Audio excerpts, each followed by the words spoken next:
Kebencian semu. Hebat, sungguh hebat. Menjelang usia 29 tahun, aku telah meraih beberapa pencapaian baik dalam aspek pekerjaan, asmara, hingga berbagai aspek lainnya.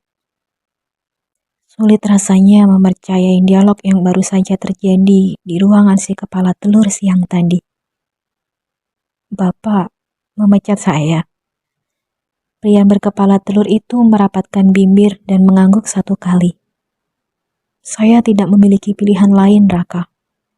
Kinerjamu bagus, tapi sayangnya kurang cocok dengan ritme kantor ini.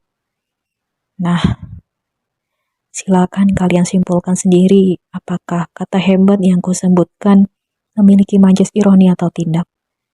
Silakan pula berasumsi bahwa keputusan si kepala telur itu tak dapat diganggu-gugat, sehingga mau tak mau aku harus hengkang dari kantor sekaligus pekerjaan ini.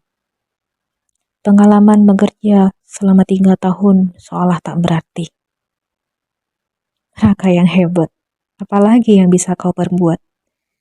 Kau tentu kelimpungan, karena selain kau harus melamar kerja di tempat yang baru, masih ada sisa tenor kredit motor hingga 2 bulan ke depan.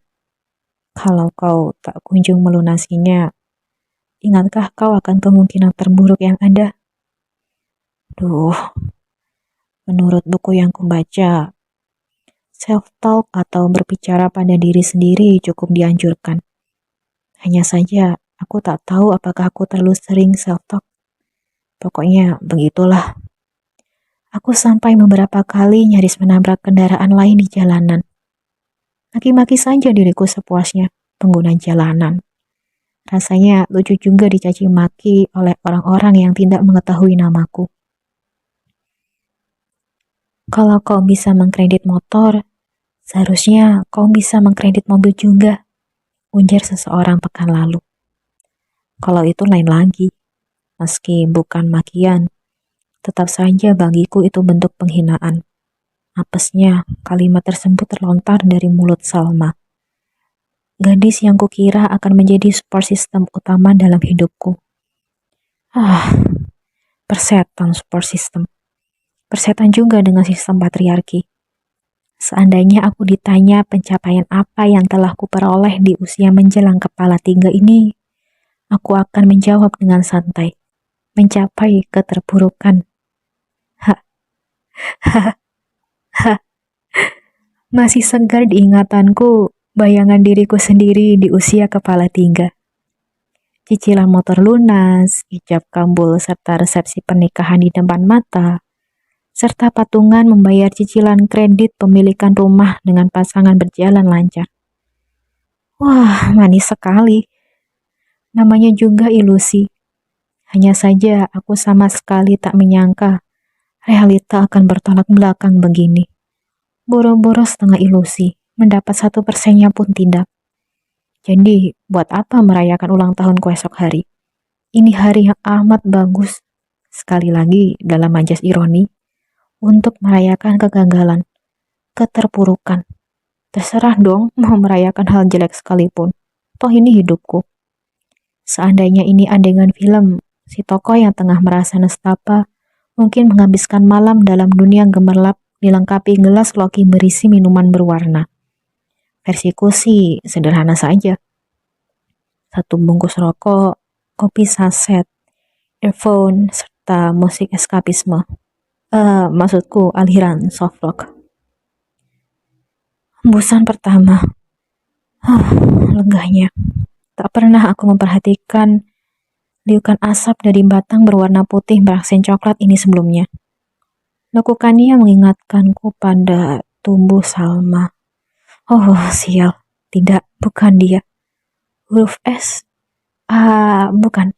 Sebenarnya lebih mirip celurit. Tanda tanya. Belum resmi aku menyimpulkan asap itu telah hilang dan melebur dengan udara. Sekian detik berikutnya, asap lain lolos dari bibirku. Kali ini berbentuk huruf O. Tentunya aku bentuk secara sengaja. O mengingatkanku pada dunia. Dunia yang serba membingungkan dengan jurang kepiluan pada tiap depa.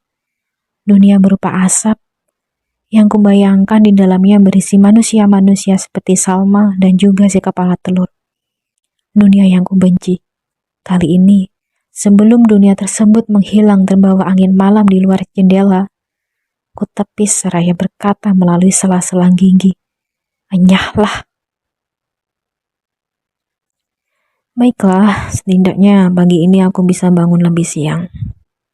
Cukup banyak waktu untuk berleha-leha, menunda sarapan dalam rangka akhir bulan, sekaligus pemecatan, serta membereskan dan membuang benda-benda konyol pemberian Salma. Dasar aku bucin, bisa-bisanya menerima boneka anjing. Tunggu. Di mana boneka itu? Maklum, namanya juga kosan murah. Hanya ada kipas angin alih-alih AC, galon dan pompa alih-alih dispenser, serta meja lipat yang juga kubeli dengan harga murmer. Gerahnya. Pencarian boneka anjing terpaksa aku tunda barang sebentar. Kubuka jendela dan mendapati sinar mentari membuat kedua kelopak mataku sontak kembali menutup.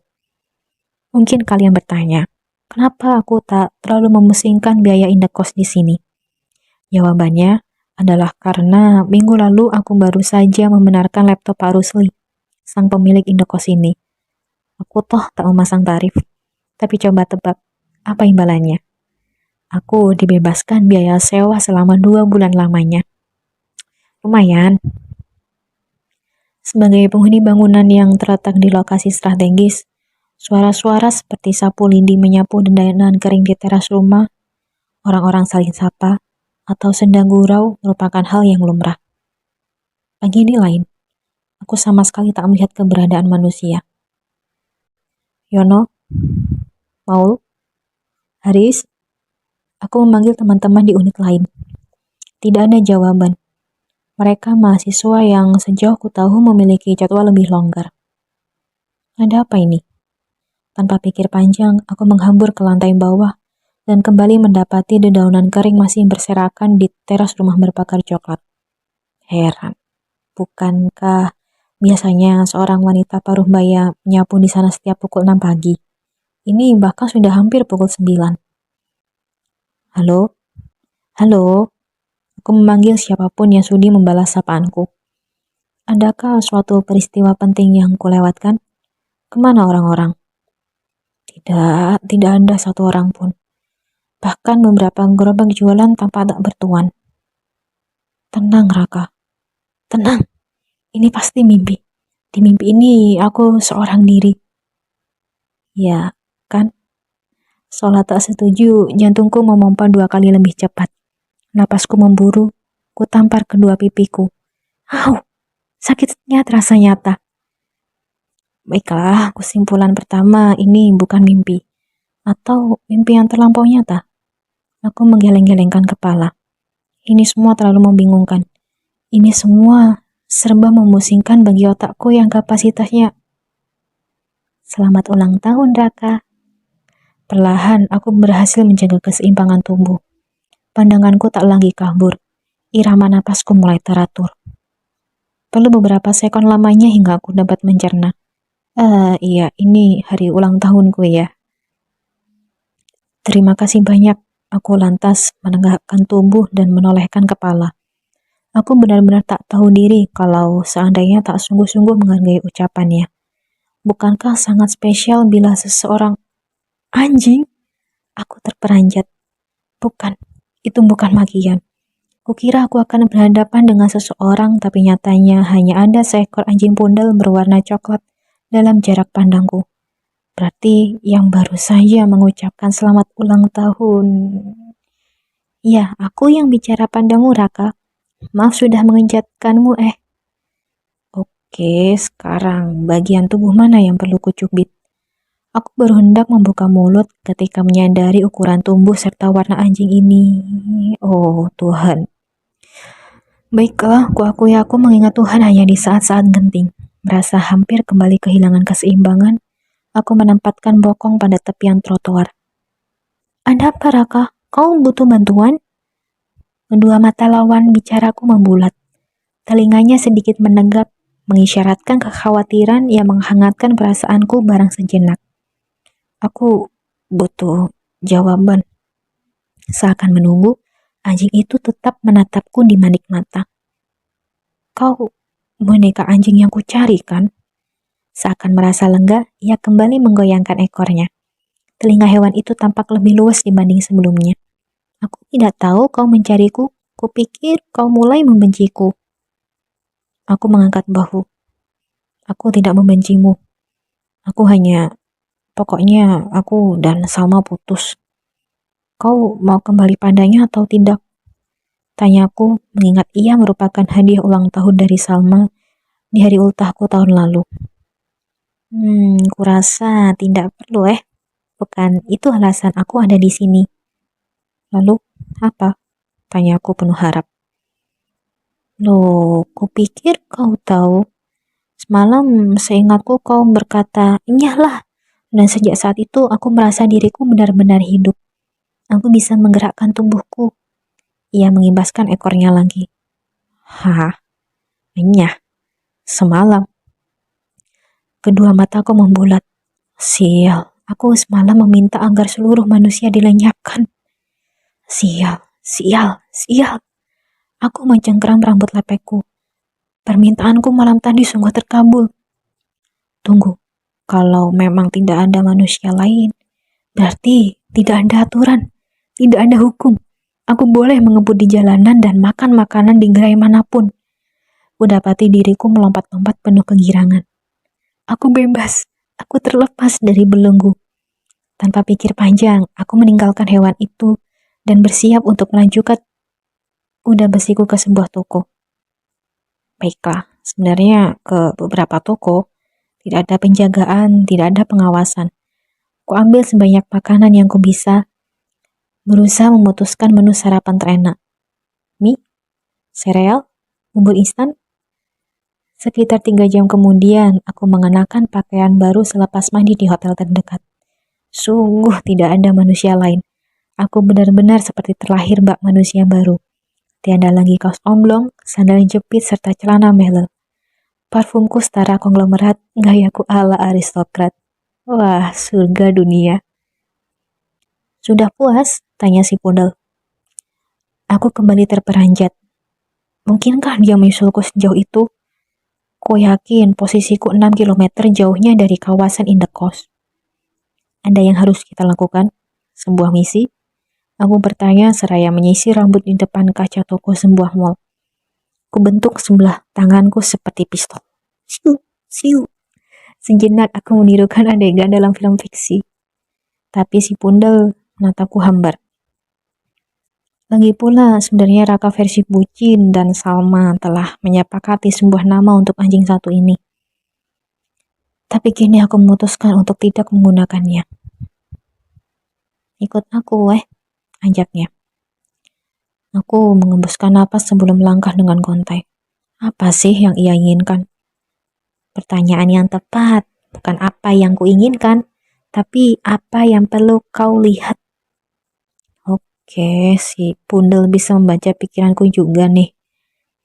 Kami berdua pun duduk di kursi yang menghadap sebuah akuarium besar. Bak SeaWorld ukuran mini versi air tawar. Aku baru saja memperhatikan ikan-ikan koi saat akuarium itu sontak menggelap dan muncul garis-garis aneh, lebih mirip seperti glitch dalam video. Berikutnya, pemandangan di sana seakan dipantulkan oleh proyektor. Maaf kak, aku nggak bisa melanjutkan hubungan kita. Kamu terlalu baik buat aku. Dasar wanita. Bukan maksudku menggeneralisasi, tapi ini kutujukan untuk Salma. Kenapa harus pakai acara menangis segala sih? Saat itu aku turut sedih dan kecewa. Sebisa mungkin aku menahannya pergi. Astaga, Raka versi bucin sangat menyebalkan. Baru kali ini aku benci diriku sendiri. Selanjutnya, tayangan saat aku dipecat kemarin. Kalian tahu fakta bahwa Salma memutuskanku 1 hari sebelum aku dipecat? Dan beberapa jam setelah hubungan kami berakhir, ia mengunggah foto dirinya dengan kekasih baru di medsos. Nah, sekarang kalian tahu. Aku menggelengkan kepala. Nyatanya, tayangan berubah lagi. Kali ini ke tempat yang jauh lebih familiar. Lihat tuh kakak kamu, walau perempuan, dia bisa mandiri dan dapat beasiswa ke luar negeri. Jadi konten kreator pula. Jangankan motor, mobil pun dia bisa beli tunai. Itu ucapan ibu. Dasar anak cengeng, mainan rusak begitu saja nangis. Nanti kamu kumpulkan uang THR-mu itu, beli baru sana. Laki-laki kok nangis sih, lemah kamu. Itu ucapan bapak. Aku tertawa getir. Kenapa orang-orang kerap berbicara tanpa kendali? Kendati aku laki-laki, aku juga punya perasaan dan kelenjar air mata. Beginilah dunia manusia tanpa kemanusiaan. What a mad, mad, mad world. Tanpa sadar aku menitikkan air mata. Tak peduli dengan reaksi si pudel. Kau bisa menangis pos yang kau mau, Aku takkan menghakimi. Sepanjang usiaku, inilah hal terindah yang pernah terjadi. Meluapkan perasaan tanpa perlu dihakimi. Tuh, boleh aku memelukmu? Tak kusangka si pudel tersenyum lebar. Tentu saja. Tanpa ragu aku pun mendekapnya. Ternyata selembut ini bulunya. Sehangat ini pelukannya. Aku tak peduli ini nyata atau tidak, yang jelas bagiku semua ini nyata. Dan ini sudah lebih dari cukup untuk perayaan ulang tahunku. Astaga, aku bahkan terharu dengan pemikiranku itu. Kali ini aku membawa serta si pudel berkendara keliling kota. Karena ia memilih untuk bertengger di bahuku, maka mau tak mau aku mengemudikan motor dengan kecepatan standar. Tak masalah sih. Aku mungkin akan kelimpungan bila tak ada teman sama sekali. Ketika aku bertanya apakah ia lapar, ia menjawab tidak. Kurasa aku juga tak butuh makan siang. Aneh, tapi beginilah adanya. Apa lagi yang kau inginkan di hari ultahmu, Raka? Aku menghembuskan hembus panjang. Entahlah. Sebagian dari diriku merasa takut untuk berekspektasi. Bahkan di dunia ajaib ini sekalipun. Tunggu.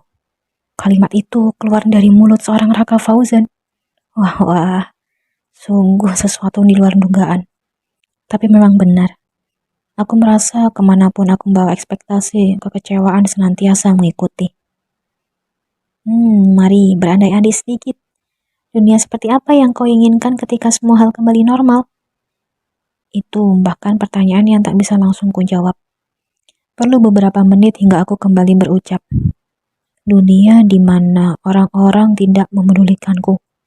Kau tahu, lebih baik diabaikan daripada diganggu. Masuk akal, kuharap kau cukup peduli dengan dirimu sendiri. Bagaimana caranya? Menurutku, dengan mengenali serta menyadari pikiran serta perasaan diri sendiri. Kau tahu, beberapa pikiran begitu semu. Perasaan bisa saja semu. Kebahagiaan semu. Ketakutan semu. Kebencian semu. Contohnya, misalnya kau membenci seseorang bukan karena perilaku orang tersebut, melainkan karena bentuk kekecewaanmu terhadap diri sendiri. Kekecewaan itu lahir karena ekspektasi orang lain terhadapmu, atau standar sosial yang juga sayangnya semu.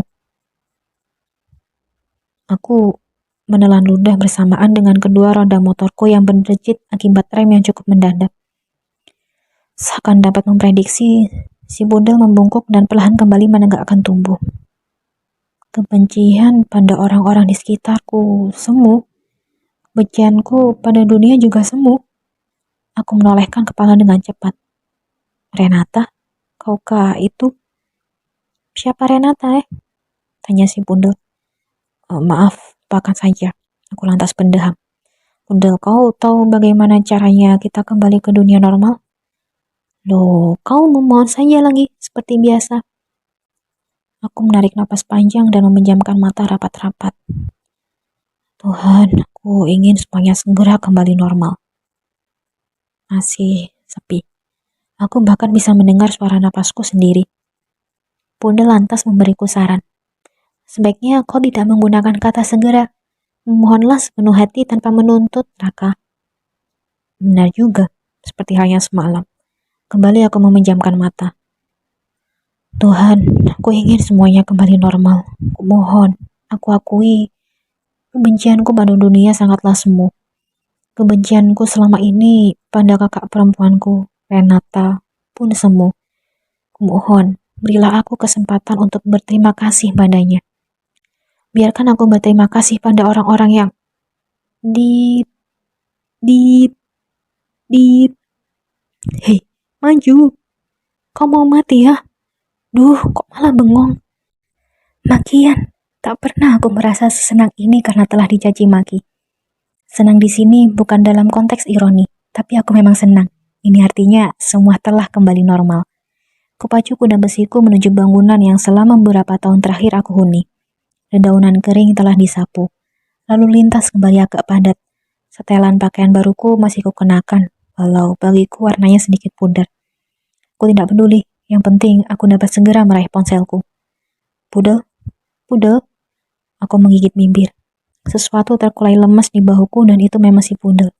Versi boneka. Ku dekam boneka itu dengan tekad akan mempertahankan alih-alih membuangnya. Kuoperasikan ponsel dan cepat-cepat kubuka pesan yang masuk beberapa jam lalu. Selamat ulang tahun ya Raka. Semoga kamu senantiasa sehat dan sukses. Aku sedih kamu belum balas pesan suara sejak beberapa bulan lalu. Santai aja, kakak tetap nungguin kok. See ya. Ku dengarkan pula beberapa pesan suara lainnya. Raka, kamu apa kabar? Aku dengar ada gempa di dekat sana. Kakak cemas nih sama kamu. Tolong segera kabari kakak ya. Kusadari air mataku mulai menetes. Raka bodoh, Raka tolol. Kenapa aku tidak sedikit pun menghargai kepedulian serta ketulusannya selama ini? Pikiran semu, perasaan semu, kebencian semu. Kenapa aku baru menyadari semua itu sekarang? Setelah memastikan irama napasku kembali stabil, ku tekan tombol pesan suara. Maafkan aku, Kak. Tanpa sadar, selama ini aku membenci kakak karena aku belum bisa menjadi sosok yang berhasil seperti kakak. Aku dibutakan kebencian dan begitu pengecut sampai-sampai aku sengaja menghindar. Aku benar-benar menyesal, Kak. Aku tahu salahku mungkin gak termaafkan. Tapi seenggaknya kakak tahu aku mengakui semua ini dan sudah seharusnya aku berterima kasih. Kakak mau balas pesanku dengan ngedumel juga gak masalah. Kali ini aku pasti sungguh mendengarkan dan secepat mungkin kumbalas. Terima kasih banyak, Kak. Siap. Astaga, langkah-langkahnya. Ini memang bukan hari ulang tahun terindah. Tapi bagiku, ini adalah hari ulang tahun terbaik. Pudel benar. Setidaknya aku peduli pada diriku sendiri. Aku hebat. Raka Fauzan hebat. Kali ini kalimatku sama sekali tidak bermajas ironi. Aku hebat dengan apapun yang telah kulalui. Aku hebat karena telah menjadi diri sendiri.